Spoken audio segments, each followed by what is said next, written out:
So we're talking about attribution again. Yes, indeed. Does that give me the opportunity to use my more for support than illumination joke again? No, it doesn't, Simon.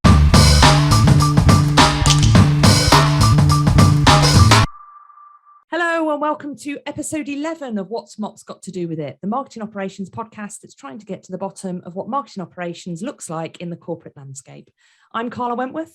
And I'm Simon Daniels. And since our last episode, where we had the wonderful second half of the Daniels family with us, what on earth has Toby done, Simon?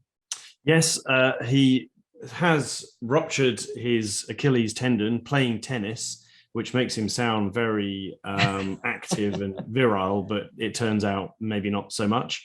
So best wishes to him for a speedy recovery to get out of the boot that befalls everybody who has that particular injury, and for the onward recovery and physiotherapy and everything else. Absolutely. So, and it was nothing to do with us.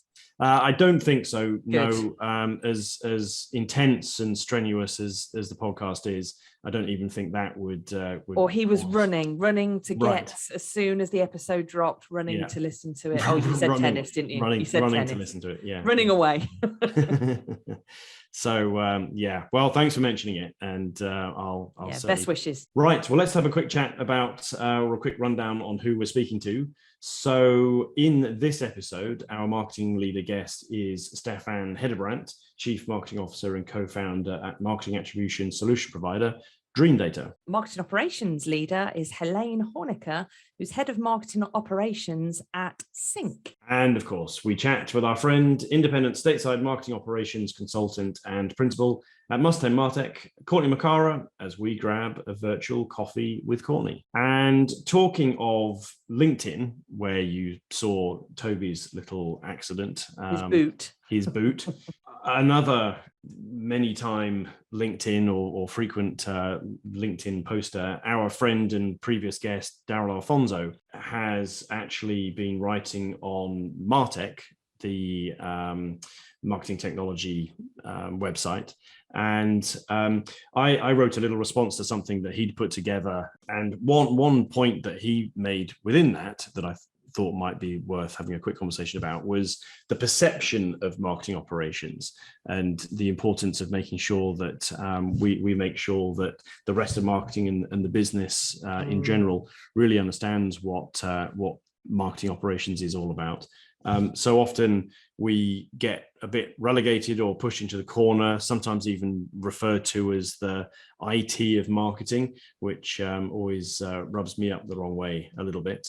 What do you think, Karla? How do you know what? When I think about marketing operations over the last, dare I say it, 25 years, I'll take IT of marketing because we were always known as admin of marketing or the factory of marketing. So right. IT feels like quite an upgrade, but a big upgrade, but I fully agree.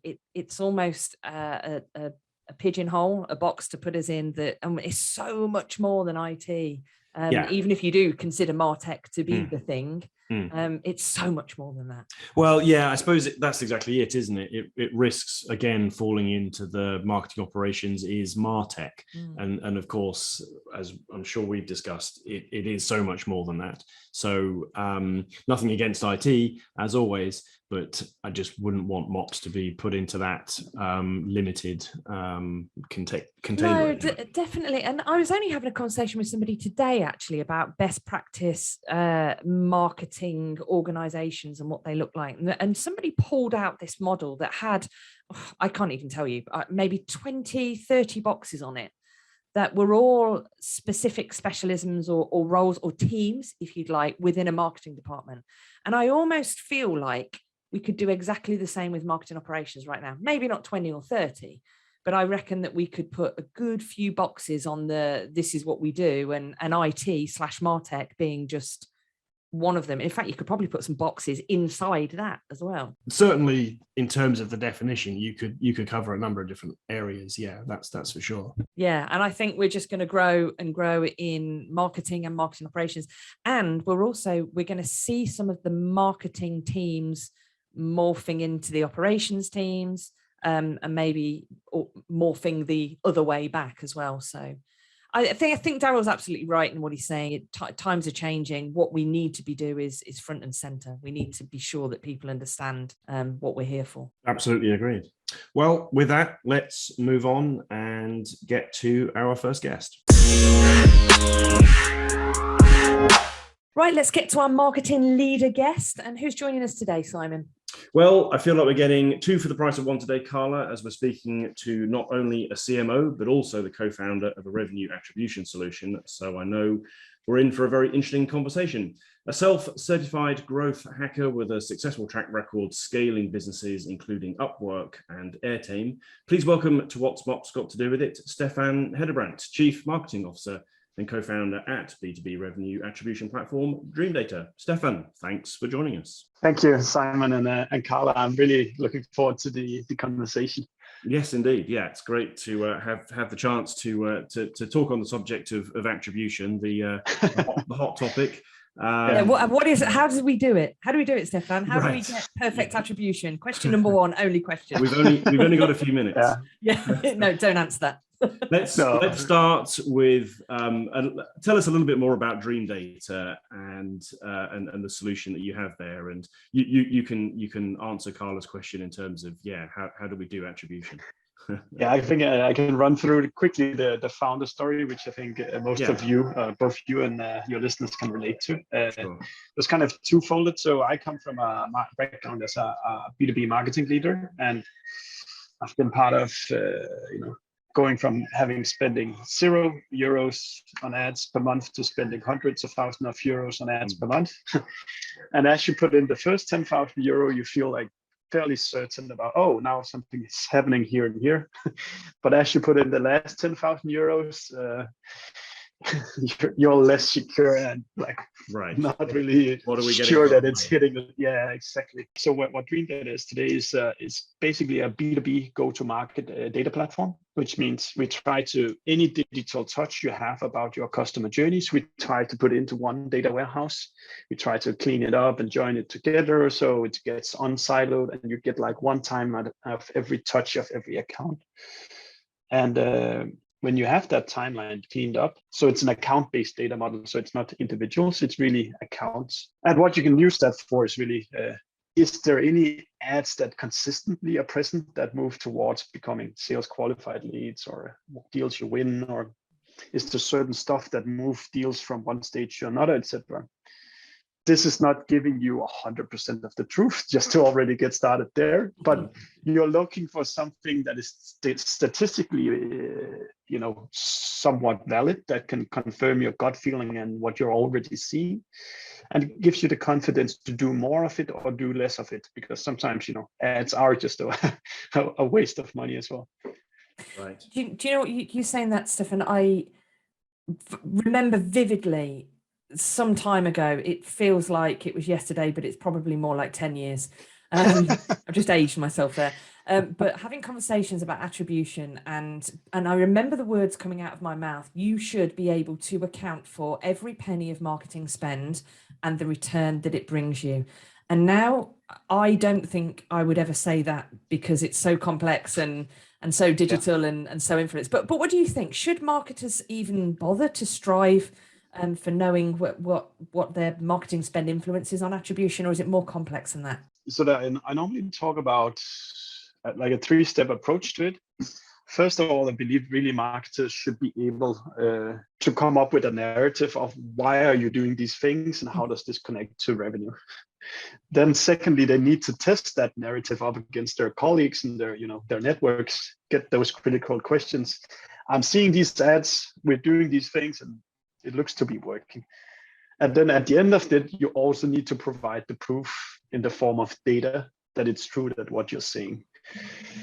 Now, we're not trying to produce science here. We're just trying to get data that we can act upon in a business. So that means that if something needed to be scientifically correct, you might need 10,000 clicks.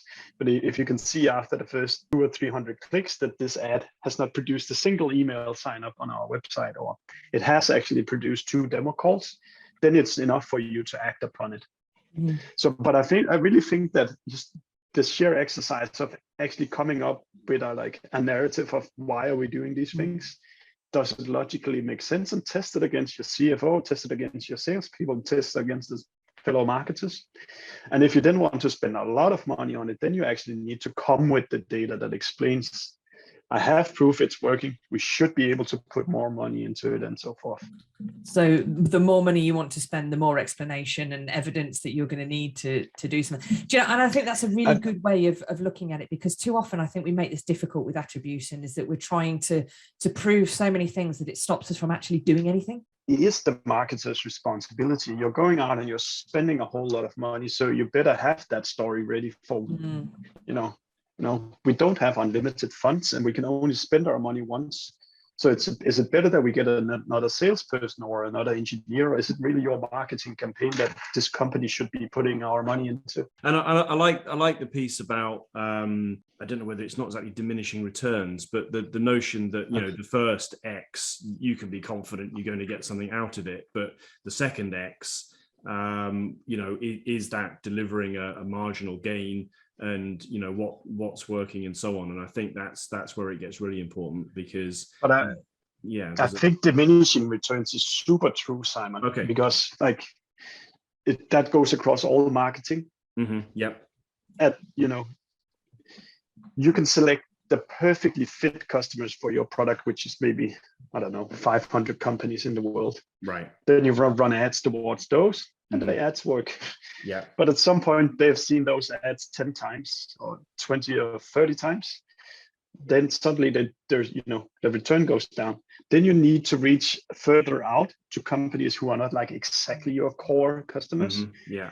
And suddenly those ads doesn't work as well as the other ones did. And that goes across all sorts of marketing. There's a limit to how many searches a specific keyword on Google every month. Yeah. So when you have exhausted that keyword, you need to go to another keyword, which is a little bit further away from your core, and then it gets more expensive. Right.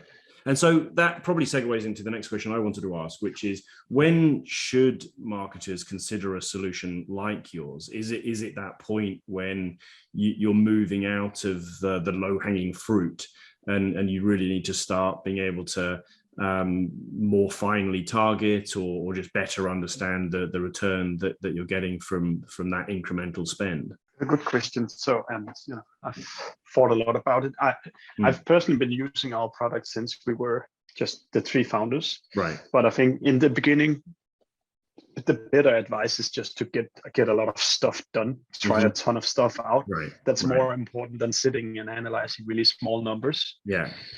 But I do think that it is, first of all, in terms of data, the best time to plant a tree was 20 years ago. Right. Yeah. So if you don't start like getting the data set up correct and start storing the data, then you're going to be in an annoying situation 1 or 2 years from now. So getting the kind of infrastructure in place, I would do early, but then the deeper analysis, you can maybe wait a bit with. But if you think about it, even a demo call itself, from our own account, it takes 5 visits. And then in the attribution sense, the first visit can be a click on an ad. The next one can be somebody who Googles your brand name organically, and then you have 1, 2, 3 direct visits. And in that original source field in the CRM system is going to tell you this was a direct visit. Right. No, the truth is actually that it was somebody you paid to come to your website. And it was actually a good deal because you paid X amount, and the demo call is worth £1,000 for you, or £100 or something like that. Yeah. No, that's a good point. I mean, I did a project recently where we actually ended up capturing every single touch point and the UTM parameters associated with that, to make it possible to go back and do that kind of granular analysis. And I'm not saying we had the best plan for what we're going to do with that data, but it just seemed like the right thing to do, versus just having the most recent touch, which obviously completely limits you to what you can actually do from an analysis perspective. You mentioned data, Steffen, and data is clearly what we're talking about now, but How perfect do you think that data needs to be for you to get true attribution? Really not that good. I think a lot of people like they wait around for the day that never comes, which is the day where the data is just completely cleaned and perfect. Right. I think like, when people start using our product, it helps highlight that, for example, or you actually have a lot of duplications in your CRM that you should clean up, or you should more be like, we actually want to be really correctly data driven in our B2B. So we're starting this project. If we then find stuff that is like clearly a mess, then we'll need to clean that up along the way, because we've committed to doing a truly data-driven path. The reason I asked that, it was almost a loaded question, actually. I have a bit of a bugbear that people are trying to get to the world of perfection before they do something. And there's now so much data. We've got so much data to collect and so many places to look that it's almost paralyzing us from making decisions or doing something. And I just wanted to qualify, sometimes I think it's better to do something rather than wait for it to be perfect. Yeah, I would agree with you. And depends a little bit on also which, kind of business you are. If you're trying to grow fast, speed is 100% more important. If you're doing, if you're doing infrastructure to like the healthcare industry or something like that, then you probably want to make sure that the machines really work. There's that caveat there. There's that like, don't sue us. But I would say 9 out of 10 times it's better to move fast and try stuff and see how it works rather than, also, like in the time perspective, getting from 0 to 80% often takes a little bit of time, and then the last 80 to 100 takes too long for the value to be worth it. But even poor attribution or incorrect data tells you a story and gives you information. And I think that's another thing that I feel quite passionately about, that even failure in this context tells you something and is valuable, that tells you where your next step is, or your next best action. And so what's the role of marketing operations here? Is MOPS the natural home for managing attribution? And obviously we're talking about data and process and MarTech. So that seems like where it should sit. Is that your experience when you're selling into your clients? Yeah, I almost feel like turning this question around to you guys, but I can just anecdotally say that typically when we're selling our product, there's kind of a triangle of stakeholders involved, which is one is the people who do the day-to-day activity in marketing, paid ads, content, etc. They have like a marketing leader who's kind of the economic buyer, and then there's the ops people, sometimes supplemented by data engineers, style, validating that we're not just bullshitting or something like that, but they actually validate this solution works with our solution, it lives up to the criteria, technical and security kind of criteria, etc. But it's kind of at least how I see it is typically maybe that's also what makes our sale a little bit complex sometimes. It's the marketers who have the problem, but it's the ops people who actually know how to set these things up and connect all the dots in all the systems that you guys are using every day. Right. But it also depends which kind of, I don't know if I'm speaking out of which kind of marketing ops person you are, whether some are given a lot of responsibility where they have to kind of proactively drive the business forward, and others are more like order takers that kind of gets a request from the organization, and then either they give a reply or they fix some stuff, etc. Right. Does that make sense? Yeah, absolutely. I mean, we talk about that and touch on that from time to time, and certainly, from my perspective, I always say that while MOPS is there to deliver a service, it's definitely not just there to be told how high to jump. And with something like this, MOPS should be proactive and be going to marketing leadership and demand general, field marketing, what have you, and saying, we need to improve our attribution. This is the solution that we think we should be putting in place. Yeah. Would you have any advice for MOPs? What sorts of things perhaps do you wish that you got asked, or what kind of information are you looking for when you're doing a deployment? Is there any kind of advice you can offer there? So there's the general advice is that to look at your organization and to see whether their actions are leaving digital traces.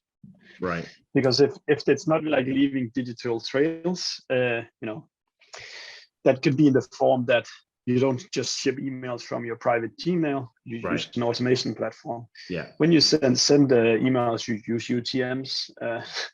When customer success takes requests coming in, they use a platform as well. You force salespeople to use a calling software, either from inside of HubSpot or AirCall or something like that, making sure that the behavior is not, just completely cowboy behavior. Right. And then at least what we see, it works best for us when people go with proven vendors. And what I mean is in the sense kind of, do go with HubSpot or Salesforce or Pipedrive, Microsoft Dynamics, the established players, rather than finding some fringe player that never integrates within any of the other platforms. Right. So for us to deliver our product, we're really depending on people using, fairly standardized tools. Yeah, no, that makes sense, and that comes back to the data piece, doesn't it? In terms of being able to collect the right data and have those touch points and so on. So I think that makes sense. Yeah, and talking about data collection and the beast that we have, so let's talk about cookies. The forthcoming browser privacy measures that are heading our way, and the MOPS people are actually busying themselves talking about, but I'm not sure they're busying themselves doing anything about it. Do you think this is going to make attribution harder? It depends who you are in that sense. So I think those who are really in trouble are the ad platforms, because they sit on the outside pushing traffic in, trying to understand what's going on. A service like ours, we're a first-party data processor. So we just work with the data that you collect. This also means that when we sit as a statistical cookie, we set it as your cookie, but also in the local storage. And what we can see is that it's not really getting deleted. Those Apple and the Co is trying to hit is kind of those who are doing not so pretty stalking of people.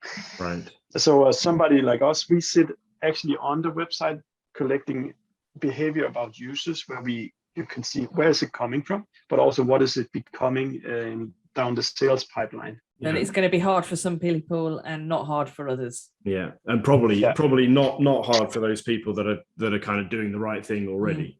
So that's the good message, I think. Yeah, and I think we'll see, also running ads will be more based on instead of like, I still remember the good old days where you can do 180 days retargeting when people were on your website because the cookie was just sitting there. Right. But I think nowadays we'll see much more, you have to collect the email first, then you can run ads towards that email on different social media. Because we know the account, then we can run account-based ads on LinkedIn afterwards. So if the cookie stops working, it's the cat and mouse game, and we'll try to find other ways to keep targeting the people we're trying to get in front of. So as a CMO yourself, what are your wider thoughts on the contribution of marketing operations within attribution and marketing more widely? How do you work with MOPs in your role? Actually, my former company before Dreamdata, we had a guy who were doing MOPs without us actually knowing that it was MOPs. He was the guy in the commercial team, knitting everything together from like a technical point of view, making sure data was synced across all the tools. If there were custom queries we needed made, he was doing this. I think this is like 6-7 years ago, and where I'm not sure MOPS necessarily had a name back then. Right. But he was like fundamentally crucial for us. We grew from like 10 to 100 employees, and he was just constantly making sure all the systems worked. Yeah. So there's always somebody doing MOPS, or MOPS is always being done, whether you know it or yes. Yeah, whether you're MOPS or not, it's being done. Exactly, but because I live in a very, I live in this little tech bubble where I take for granted that people care about ops, but Right. so it's hard for me to sit outside that world of. I think it's extremely important, and I think you need to be like pedantic about everything you do in terms of like, don't have duplicates in your CRM system. Make sure you can track everything that's going on. Make sure the data syncs, etc. So I feel like it's extremely important. And if you don't do MOPS well, you just end up doing a ton of bad decisions all the time. I think that's a sound bite to live by. I think it is. And at that point, we're pretty much out of time. Yeah. And I don't think you could have ended on a better statement, Steffen, that ops is required and needed. We might just use that. Feel free. We'll make it a really short podcast. Yeah. No, seriously, we are out of time, but thank you for at least trying to make me understand how I can get 100% attribution. Right. Sorry, you'll never get We'll that. Definitely, we'll put your contact details in the show notes. So if anybody does want to ask you the silver bullet question, they can. But thanks so much for your time, Steffen. Thanks again, Steffen. Thank you, Karla, and thank you, Simon. Thanks again, Steffen. Great conversation. Really enjoyed that. I did like the comment that Steffen made right up front, that marketing is basically about pipeline and revenue generation. I think, putting aside even attribution, that's a rule that's worth living to and keeping in mind. I liked his startup story as well. It was a classic combination of somebody had an idea, and then there was some serendipity when somebody met somebody somewhere or was introduced, and they're like, oh, we should start a business. I've got an idea. Okay. So that's always fun. On the attribution point, I think the main takeaway there is that one of diminishing returns. The idea that as you do more marketing, that's when attribution becomes more important, because you really need to try and work out where does the extra pound, dollar, euro get spent, and what's the return on that. So that for me was the key point. Steffen would be delighted, I know, to be contacted on LinkedIn. He's also on Twitter. We'll put all those links rather, in the show notes. And with that, let's move on. So today we're speaking to a well-rounded MOPS professional who, in my imagination, but also in my experience, I've spent a long time in Zurich and based in Zurich, speaking to us, I'm sure, with beautiful lakes and mountains in the distance, set your imagination wild, with a solid track record in operations, data, analytics, roles at Citrix, VM software, and now Sync, a self-professed tamer of chaos, a phrase I love very much. Please welcome to What's MOPS Got to Do With It, Helene Hornecker, Head of Marketing Operations, Developer Security Platform, Sync. Thank you for joining us, Helene. Thanks, Karla. Thanks, Simon. The name of the company is actually Sneak, which is a little tricky, pronounced Sneak or Snick, depending on who you're talking to in the organization. And does it stand for anything? Is it a shortened? The internal urban legend is that it stands for "so now you know," but that's really just urban legend. So it doesn't. Yeah, that's the same as Slack is meant to stand for central location of all knowledge or something like that. But it's like, that sounds made up. Yeah, they had the name and then thought, well, we need to have this stand for something. I think that's fantastic. And I think whether it's urban legend or not, that's what it is. It makes perfect sense. I agree. So thank you so much for joining us anyway, Helene. And I will try harder to get the name at least of your business right. But now is your opportunity to tell us a little bit more about Sneak and about your role and how you got into marketing operations, because we were talking in a little preamble before. You've got quite an interesting background. And I've joined the company a bit more than 2.5 years ago at this point to really scale marketing operations. But as you mentioned, I have a background in general revenue operations. So the last, gosh, it's been a while now, 10, 12 years or so. Time flies when you're having fun. Exactly. I started, I discovered sales ops a little bit by chance at Citrix. and moved around in the company, ended up doing channel operations, compensation management. And then I talked to our VP of sales operations, who was like, I have a role. I don't know yet what we're going to call it, but I'm pretty sure you can do something about it, which was more focused on data management. And that's how I led to lead import and eventually marketing operations. And then I joined Veeam, where I managed marketing operations at a global in a global capacity. And then for Sneak, the same thing happened. I joined the company, and the marketing team was probably 8 people at the time, which was a really small organization. The company was less than 200 people. And at this point in time, we're probably around 1,300, 1,400, something like that. So it grew very fast. Wow. And how do you, I mean, on that journey and watching that all around you, that's got to impact you as an employee, let alone as a leadership position to keep hold of the strategy and the direction of the business. So how impactful is it to grow that quickly? It's actually, it won't fit for everyone, obviously. Mm-hmm. People have to be very comfortable with change and always have line of sight of what the longer term objective is. Mm-hmm. As an individual, as an employee, I think what was quite striking to me is the culture of the company hasn't changed that much. When I joined the company, I found it very small. I came from much bigger organizations. Funnily enough, I worked with some colleagues who were like, oh, the company is so big already. We came from completely the opposite angle. And the nature, the level of collaboration really didn't change. We're using Slack, so it's very interactive, very fluid in terms of communication styles. People are extremely helpful and friendly. And to this day, when I meet with new hires, everyone's always very impressed by the culture.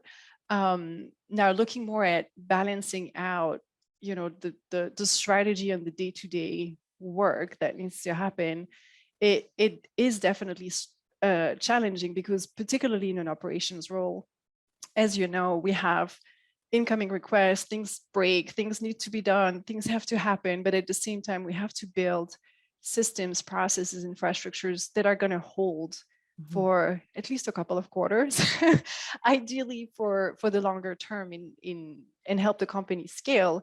And it's really this balancing out that everyone is doing between, okay, what am I going to do today, and how is that going to help me reach my goals tomorrow? And prioritization is extremely important. And I think that's what I emphasize the most with my team is, beginning of the week, what are the 3 things you're going to do today? What are the meetings you shouldn't be attending? And going forward, what are the big projects we should be focusing on? That is a very intense environment that you describe. I was interested, I mean, first of all, you have a almost very pure play ops background, or almost rivaling my own. Which is quite good to see. Makes a bit of a change than falling into it, or moving from one thing into another. So that's quite nice. What I was going to comment on was your comment there about time spans, and a quarter or 2 quarters, building something to last that period of time. Is that really how long things last, or are you able to put things in place that stay around for a little bit longer than that? So that's a very good point. In some of the infrastructure pieces, for instance, our marketing automation platform, we've implemented it, gosh, I think it's been a bit more than a year now. So we switched from HubSpot to Marketo, and we're still using Marketo down the road. Same thing for Salesforce. Those are bigger structural changes that no one should even want to change more often. But when we look at the processes and the way we work, we make constant adjustments to make sure that the processes scale with the business. And for some of the smaller experimentation work, the whole company has really an experimentation mindset, which is quite interesting, and something I really got to develop when I joined Sneak is, well, we're going to try that thing, and maybe it works or it doesn't work, and we'll see. And some of those have a shorter time time span. The idea being, of course, if you rip and replace everything every quarter, you're not going to get anywhere. So you have to make incremental progress.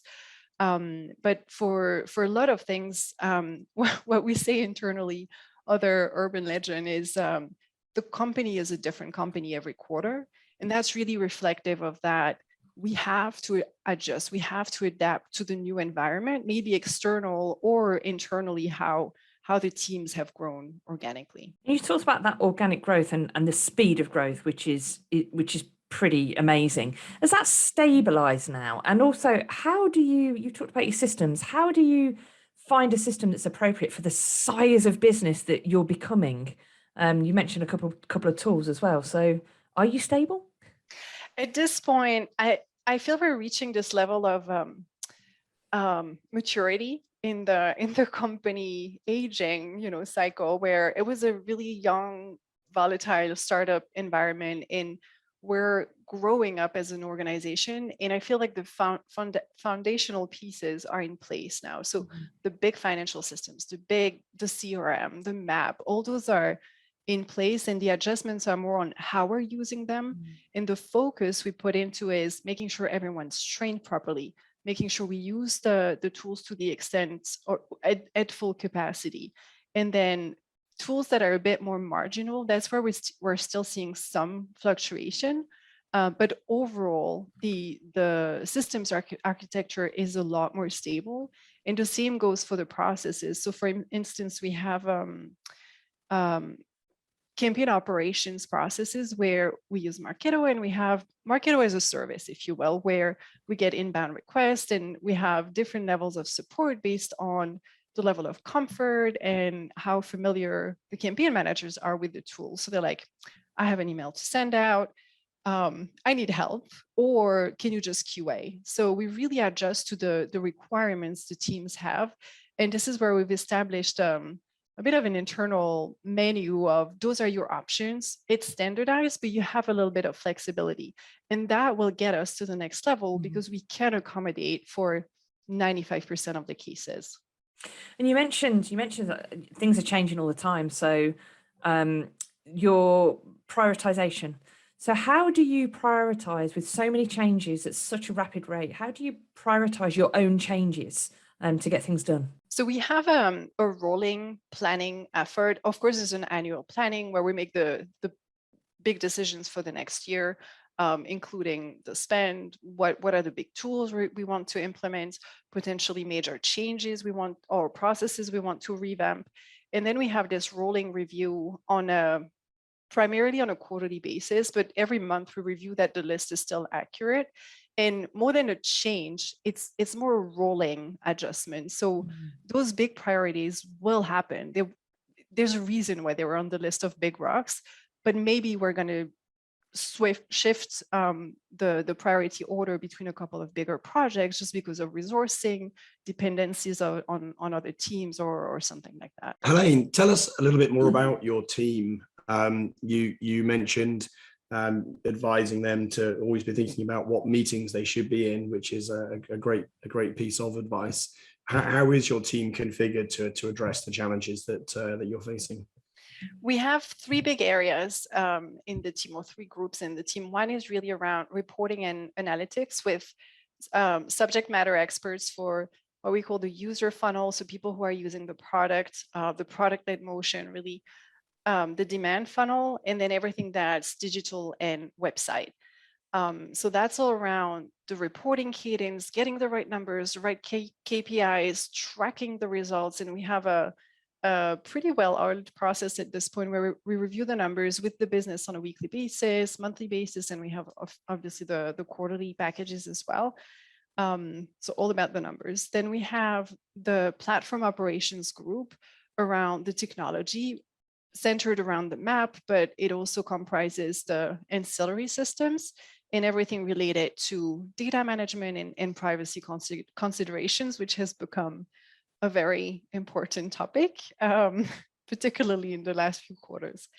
And then the last team is campaign operations, which is more this MarTech as a service team where we manage the nurtures, emails, landing pages, lead imports, everything really around the campaign management aspects.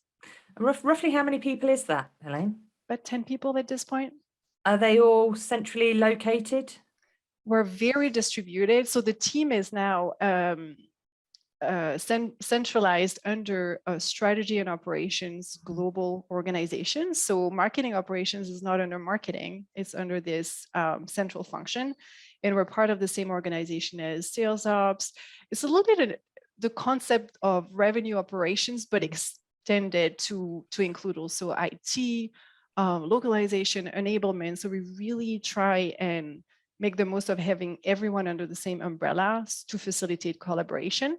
And in terms of where people are physically located, we've got people in Europe, in Canada, in the US. So everything is extremely virtual, which also gives us some time zone coverage to be able to work with all the campaign managers. So I want to come back to that point and the sort of geographical and time zone spread. Just before that, I really like, excuse me, the sound of the team. I love that shape. The campaign ops, how much delivery are you doing versus frontline go-to-market marketers? You talked a little bit about people can ask for help or they can choose from a menu of options. What's the balance there? We have what we call the champion program, Marketo champion program. And so I say it's probably about half, where we have people who are really knowledgeable about Marketo. They don't have to be certified, but we want to make sure they know what they're doing. Right. So we originally give access to everyone at, read-only type of access. And then once they earn their little star and they become a champion, then we're like, okay, now you can be self-sufficient and we're just going to QA for you. Yeah. And then for some users who are newer or just are not, marketing technology is not their calling, let's put it this way, we're just going to make sure to support them all the way or a bit further down the process. And we have differentiated SLAs to make that happen. So when we just have to QA, obviously we can turn that around in 1 day or 2 days, depending how big the backlog is. For something that's brand new or require really robust support, we're going to look at a week in terms of SLA. So you have end users in Marketo. We do. But presumably it sounds like nothing would go out until you've looked at it. That's right. And we've also made sure to differentiate user permissions in Marketo to make sure, in spite of having extended access, nothing quote unquote can go wrong. We can't export the whole database or something like that. Yeah. Okay, that's interesting. We were talking in our last episode about that kind of balance, and it was a bit more away from end users, but I certainly can see the sense in what you're doing, especially with, relatively speaking, I'm sure you'd agree, Karla, a pretty small team to be getting all that done. It never ceases to amaze me when we talk to people how much is being done with very few people, and I think that's testimony to marketing operations, full stop. But question from me on the sort of centralized nature of the business. I do a lot of work with businesses and centralization. It feels like it's getting very popular now that people, I don't know whether it's just a great strategy or it's the way of the world, talking about geographically located staff and now how we're working in a very virtual world. But how many locations are you servicing? Oh, that's an excellent question. I don't have the answer to. Well, you can make it up because nobody will be able to validate it. That is true. I'm going to go with, probably, let's say 7, 8 countries. Okay. And it spans from, we have people in APJ, on the East Coast, on the West Coast, in Europe. So we're really covering all the time zones effectively. But we have bigger offices or biggest locations, let's put it this way, around Ottawa, Boston, London, Tel Aviv, where originally the earliest offices were. And so the core of the teams are also located in those regions. And talking of time zones, how does that work then? So you've talked about some very disparate, locations that will be in very different time zones. How do you service them? I'm assuming you're not 24/7 just yet. It does feel like that sometimes. Yeah.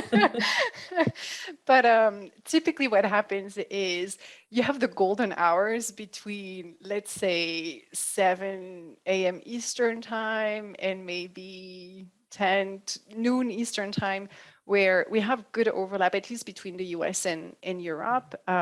For our APJ team, it's typically a little more challenging. They can catch up the US-based team on the other side of the time zone continuum. But in general, most of the in-person communication happens in that time span, and the rest is very much offline. The workflows are well established at this point, particularly when it comes to that campaign operations piece. So we have an Asana request process, could be Jira, the tool doesn't really matter, but we have an intake process, and we manage all the requests that are coming in through that single entry point, dispatch the requests through the teams, and then make sure that we service them within the agreed SLAs. So the team has gotten used to working really with the system and following the process, so that we make sure to work around really that time difference that could be challenging. And you've kind of answered my next question, which was going to be that I guess it's absolutely key, based on where you are and based on that time span you have to cover, that you communicate really well with your team. You mentioned Asana, you mentioned Jira. Are you really heavily reliant on that kind of updating each other, having all the work in one single version of the truth, et cetera, et cetera? 100%. And in terms of alignment within the team, we have one of the things that we have introduced that is a little trick, but worked really well for us, especially during the pandemic, was we have a bot in Slack that just asks at the beginning of the week on Monday morning, what are your 3 priorities for the week? And it takes 30 seconds to fill that in, but then everyone knows what the team is working on, if there's potential overlap, or if they need to help someone out, or who's on vacation on Friday, or things like that. So it's a bit of a level set at the beginning of the week, and then we do a close up at the end of the week with the weekly reports. So that helps everyone stay aligned in spite of the changes of direction that can happen, or in spite of the time difference. Yeah, I love it. I like that idea of what's coming up. Touching back on the organizational location of marketing operations, you said it sits within a kind of a central team with other central functions. That's quite interesting. I get a bit prickly if I hear that marketing operations is not in marketing. It sounds like it works pretty well for you. Can you just expand on that a little bit? Of course. So I've been in that model for a few years now. So we had a similar setup in my previous company at Veeam. And effectively, what we've come to realize is individuals find that very beneficial. And I can speak from my experience as well. I do remember when I was, for instance, at Citrix, and I was marketing ops, reporting to, the VP of channel and marketing. And in terms of career pathing, if you want to go up at some point, well, it's a bit limited unless you want to be the CMO. Right. But at the same time, if you want to try something else and don't have that exposure within the organization, it's a little more challenging. Right. And that's one of the benefits of having this centralized organization, is people have a lot more visibility on what other teams are doing, just from a personal exposure perspective. But then also in terms of collaboration, it's really, we have a lot more visibility on what is sales ops working on, what is enablement working on. Oh, you forgot this thing that marketing should know as well. And so we have touch points within this strategy and ops organization, and we have the touch points with marketing, who are our primary stakeholders. And we've seen some movements within the team between sales ops and marketing ops, or marketing ops and SDR ops. And so the transfers are happening. With these two teams, you've got services that I would assume would sit in MOPS traditionally in my world, although we are here writing definitions of what marketing operations is. How do you coordinate insight delivery with the BI team at Sneap? That's a really good question. So the BI team is also part of that global centralized function. And the lines are sometimes a bit blurry, but big picture, the way we work with that team is they own more the infrastructure, building the capabilities at the back end. So for instance, the data lake, the data warehouse management, and then managing Looker, which is our BI platform, validating that everyone is using the right dimensions and the right properties, and like the seal of approval on new corporate dashboards. But then we on the ops side, and the same goes for SDR ops or the sales ops team, is we take then that infrastructure to build more operational dashboards, but also drive the exploratory analytics, the insights, and the cadence around, okay, let's look at the results for last week. What happened? What do we need to change? What are the campaigns that worked? And so really driving that conversation with the business sits with marketing operations when we are talking about marketing. That makes sense. And knowing that you're sitting in part of that together in that operational group, that makes a lot of sense. That's super interesting, that centralization. I'm really passionate about centralization, so I could talk quite a lot about it, but not only do you then get sit closely with that, but you also see all the information for the entire group, for all of the that's right, for all the localized areas as well. So it must be very knowledgeable for you as well. It's extremely, yeah, exactly to your point. It's very interesting because we get the business perspective really from a marketing subject matter expertise and that angle. But then we have a broader perspective of what's happening in the business in general. And that's actually something when one of the new team members mentioned recently, he coming from the digital world, and it was like, oh, it's the first time I see the end-to-end funnel, and I understand, where we're coming from, where we're going, the impact on pipeline, and really understanding downstream impact on the business, which is quite interesting.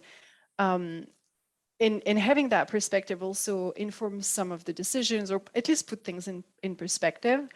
And when we do the annual planning, we have a really integrated process between 3-5 year planning type of exercise. So the big numbers, let's put it this way. And then the top-down exercise and progressing slowly through the funnel all the way down to the marketing numbers. Then we do the bottom-up exercise with marketing. And my colleague and I were really proud when we finalized the planning exercise last year, because the top down and the bottom up actually matched. It's the first time I see that. We're like, oh, when does that ever happen? We're speaking the same language. This is amazing, So having that level of integration and collaboration is extremely helpful. So we're running out of time. One question I really did want to ask very quickly is, you touched on it. You've migrated, I think, from HubSpot to Marketo. Just interested in what drove that decision and what the experience was like. So what drove the decision was primarily a number of requirements we had where HubSpot would not allow for the level of customization that we had when it came to scoring, to nurtures, to also the organization of the campaigns in the system. I think HubSpot is great as a marketing automation platform, and particularly where we were as a smaller organization. But seeing the level of complexity we were going towards, we're like, okay, we're going to need something a bit more robust from that perspective. It does come as a cost. The flexibility means the level of setup in the upfront work to make sure that everything is done right is of course higher. The enablement for the teams is of course higher. And again, where we have this champion model with people going into Marketo, not everyone is going to be a champion. Marketo is a little bit more difficult to manage from that perspective. The one thing though is just like for real estate, it's location. Mm-hmm. For the map, it's process. And no one will fix a process issue with a different tool, particularly when it comes to switching, for instance, from HubSpot to Marketo. And nailing that first is extremely important, which we had already established most of those processes before the switch. So we could grow into more like, how do we support that with the tool versus trying to plug a tool and then figuring out how to use it. So I think that was critical to the success of the implementation. Right, Helene, I'm really sorry, but we've run out of time and I didn't even see that sneak up on us. It happened so quickly. A couple of points I just wanted to shout back at you was like process. Big thumbs up from me. I can see a TV program and everything that we can create out of that. So maybe we should connect to the time. Thank you so much for spending some time with us today. I hope your journey continues onwards and upwards. Yeah, thank you very much once again. And thank you so much. This was a lot of fun. Great. Thanks, Helene. Bye-bye. Well, thanks very much once again to Helene for all her insight and knowledge about centralization, the superwoman that she is in marketing operations. If you want to contact Helene about any of the points she raised, you can do so on LinkedIn. That's Helene Horniker. And now it's time for us to move on to the rest of the show. Anyone fancy coffee? And it's time now to catch up with our favorite marketing operations guru, Courtney Makara, as we get together for a virtual coffee with Courtney. Good morning, Courtney. How are you doing? Good morning. I'm doing lovely, thank you. Great. And are you looking forward to camp? I am so looking forward to camp. Yes, in early July in Seattle, it'll be beautiful weather, and we're going to be at the same venue that we were at last year, the Cedarbrook Lodge. Are you guys going to be hopping over and joining us? Well, that would be lovely. Unfortunately, I think Karla's on vacation, actual vacation, and I'm not sure that I can squeeze it in. But you never know. Maybe I'll make a last-minute appearance. When are you going to do a European camp, Courtney? Oh, well, we should talk about that. We will talk to the powers that be behind camp, which actually they just recently launched or relaunched a new website under a new domain. Well, so let's back up for either new listeners or those that don't quite remember what we're talking about. They don't know what happens at camp. Yeah. Tell us a bit more about it. You went last year, so what's it all about? Yeah, so last year I attended a marketing ops summer camp in Seattle. It was like 2.5-3 days of sessions of chatting with about 30 other marketing ops professionals. But it wasn't a pitch presentation. It wasn't a bunch of vendors coming in and say, buy this technology and this integrates with your system. It was sitting around and talking about how do we do our jobs better? How do we either get promoted or get more budget or make our stakeholders happier? And it was such a wonderful, really fulfilling, rewarding experience that I have been itching to see if they're going to do it again. And if they're going to do it again in Seattle, because it's my hometown and very convenient for me geographically, and they are. So this July 11, 12, and 13th, we will be back at summer camp. And if you're interested, check out marketingops.com.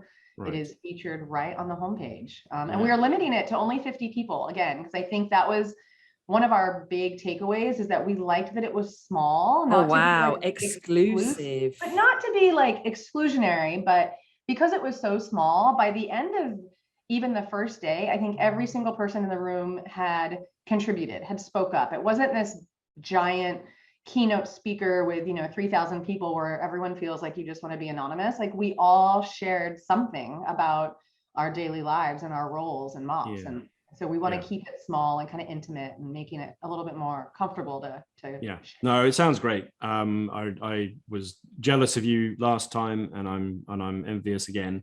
And funnily enough, I was at an event, just a one day quite corporate thing, in a regular hotel conference room and all the rest of it just yesterday. But and I was kind of a guest really, but it is that thing of a fairly small group, and they did breakouts and round tables and discussions and so on, and they made the facilitators made sure to get input from everybody, and there's absolutely a lot to be said for that, to get participation and different perspectives, and even help people out with the issues that they're facing. So it all sounds good. And I think my new pet peeve that I didn't even realize I have is when I go to a conference and I want to go to see a breakout session or something, and everyone wants to sit on the seat on the aisle. Right. So the first people that get there, they get the chair on the aisle. Right, So you can like right. climb over them, and, Yeah. and you've got your bag and your laptop. You're and it's coughing always- COVID in their face. Yeah. Yeah, all of that. It's Whereas just- camp is, I imagine you're all just sitting cross-legged in a little opening in the woods somewhere. Playing guitars and singing Kumbaya. I'm just gonna let you keep that that visual in your mind. Right, Yes. right. We did have Marshmallows and s'mores. fires. I've got it. I've got a vision, and I'm really gutted I can't be there actually, because it feels like, and I do agree with the intimacy or the exclusivity of it.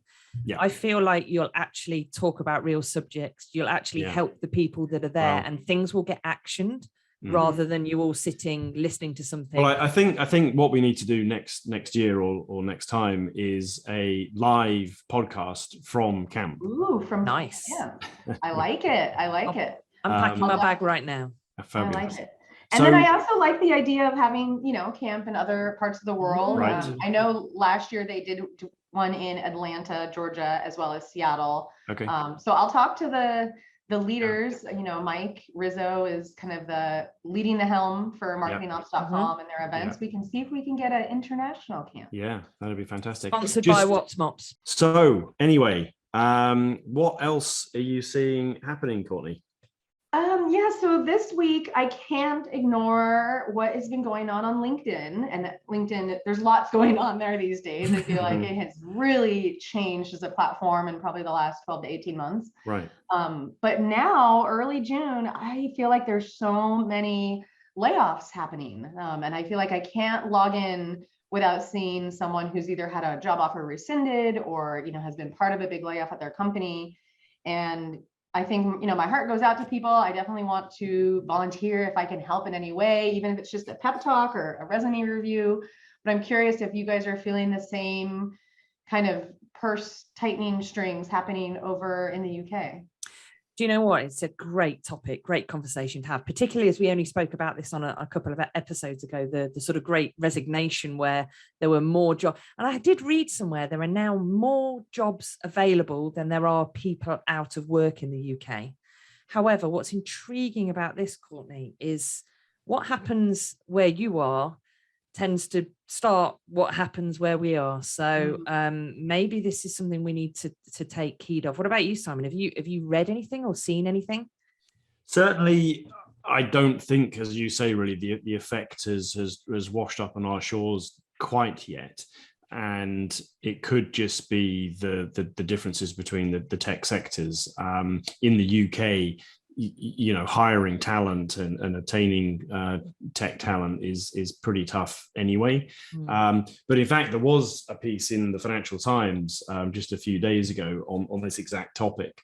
And Courtney, you mentioned before we came on, there's a website called Layoffs.FYI that tracks a lot of this stuff. And the FT piece made reference to that.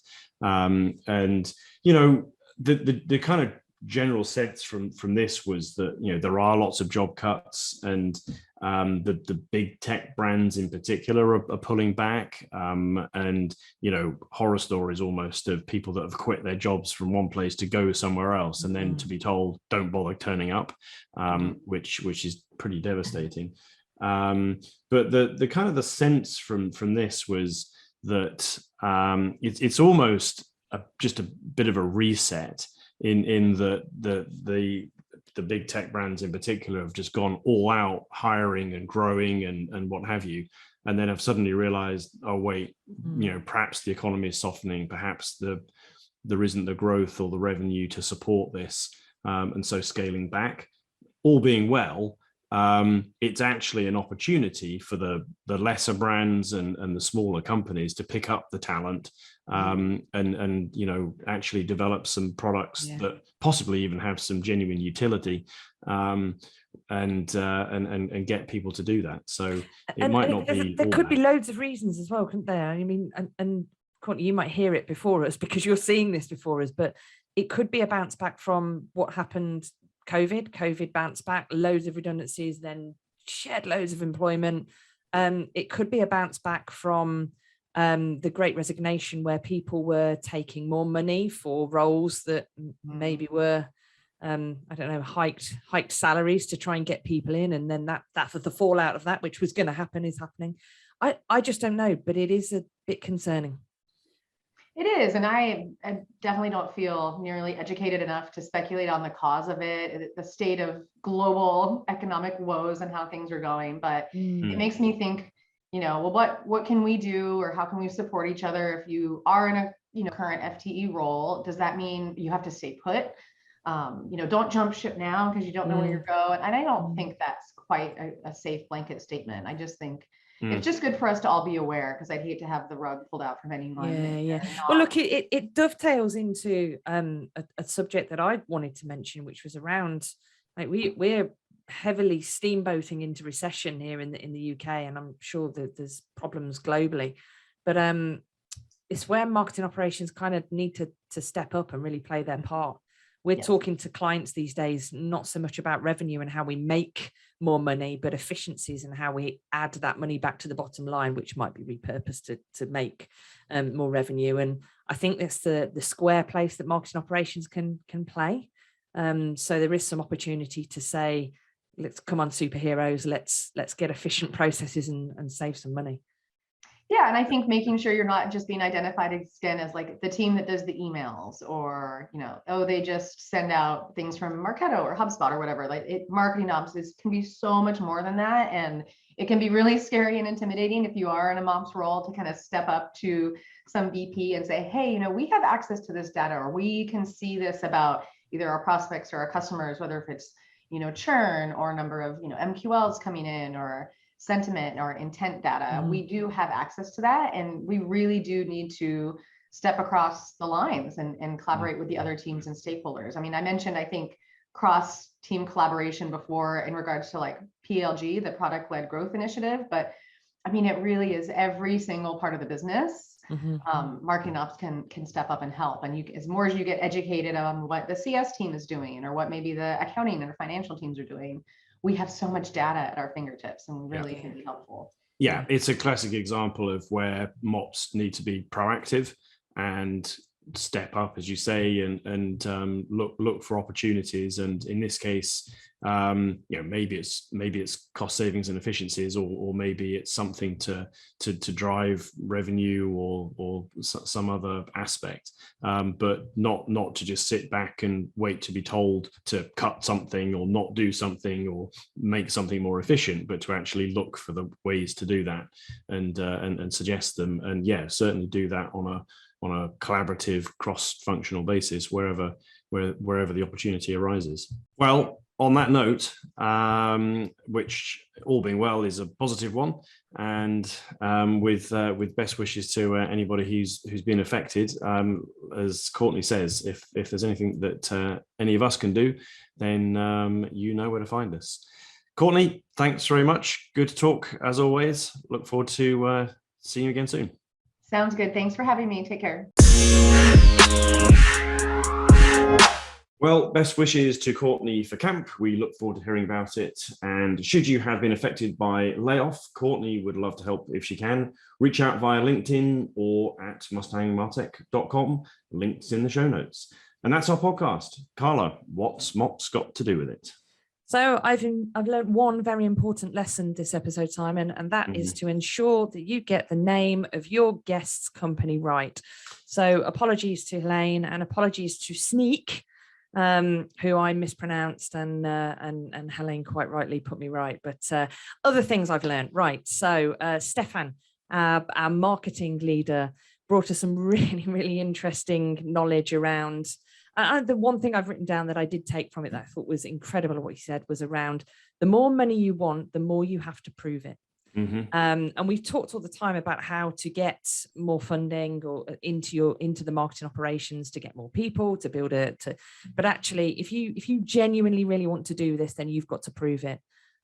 So I wrote a little note about that. There was some great conversation around diminishing returns. And then there was another conversation around data. And there was a great plant a tree analogy in there that you reminded me of, which was plant a tree. The best time to plant a tree was 20 years ago. But quite rightly, if you haven't got any data in place, or you haven't got any process in place, the best time to do it is right now. So, exactly. Yeah. So if you haven't planted your data tree yet, or your reporting tree, or your analysis tree, don't worry, get on it. Plant that tree. Yeah, indeed. Okay, and then our second guest, Helene from Sneak, said correctly. So they've been through such a big change as a business, and in fact, I'm written down into my notes that it was a massive, quick growth. But the comment that came from her was that it feels like a different company every quarter. And when you actually sit and reflect on that, I can imagine that the way that technology is growing and changing at the minute, that a few of us might feel that way. We might feel a bit like it feels like a different company, different technologies, different processes, different faces. As we need more specialists and people around us. So I think that's quite familiar in the industry, but yes, they grew massively. The other things that I wrote down was around centralized services, close to my heart. I can talk about centralization all day long. Helene and her team are a centralized service, a centralized marketing operations service, and that's possibly not the only, but one of the very few marketing operations centralized services. Centralization is a hot topic in the marketing industry right now. So it's quite nice to see that that marketing operations are pushing into that space as well. So some new content, I think. We're trying to see what's different between the businesses, and there's definitely some messages in our guests that I haven't heard in other guests that we've had in the podcast so far. So yeah, really enjoyable. Courtney, and then there's Courtney. So Courtney, talking about camp, blimey, getting ready for camp. I can imagine her packing her bag right now. I can't believe it's come around again already.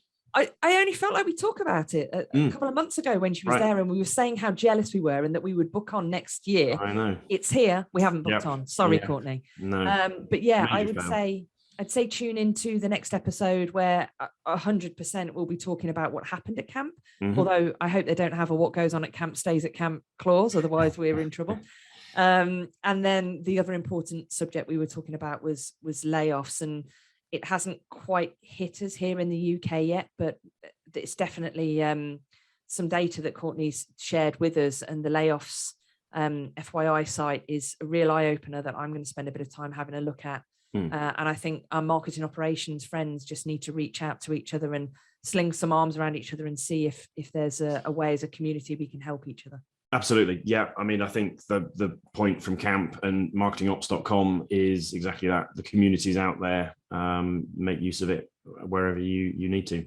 Definitely. Okay, that's it. There is no more. Thanks again for listening to episode 11 of What's MOPS Got to Do With It. Thanks to our guests, Steffen Hedebrandt, Helene Hornecker, and of course, Courtney Makara. Check out whatsmops.com, where you can find show notes and also listen to all of our previous episodes. You can also get in touch with us via the website or LinkedIn. It's great to hear from you with feedback, comments, and suggestions for future episodes. Do check out and follow the new LinkedIn page for regular updates. Comment and rate us on your preferred podcast platform. It really helps spread the word. And of course, don't forget to subscribe to receive the next episode in your feed. Next time, we will be speaking to Robert Howells, Chief Operating Officer at Demand Studio, and Lucy Allegan, a Senior Marketing Automation Leader in the asset management industry. And as always, we'll grab a virtual coffee with Courtney. So goodbye from me, Simon Daniels. And goodbye from me, Karla Wentworth.